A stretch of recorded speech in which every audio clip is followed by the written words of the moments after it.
Samantala, 58 pesos na maximum SRP sa mga imported na bigas abay ipatutupad raw mga kabrigada ngayong January 2025. Brigada Jigo Custodio, ibrigada mo! Brigada!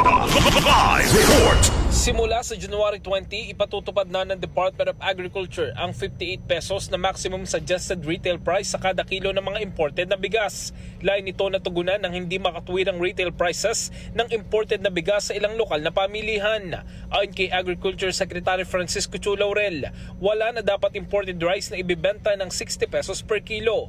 Ipatutupad muna sa Metro Manila ang maximum SRP at re-reviewin kada buwan kung saan ikukonsidera ang iba't ibang mga faktor.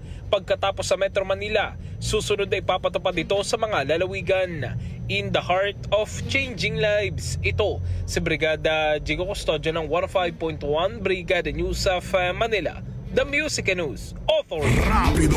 Brigada Balita Nationwide! Ang bahaging ito ay hatid sa atin ng NutriCleanse Herbal Capsule. Linis tiyan, sexy tiyan.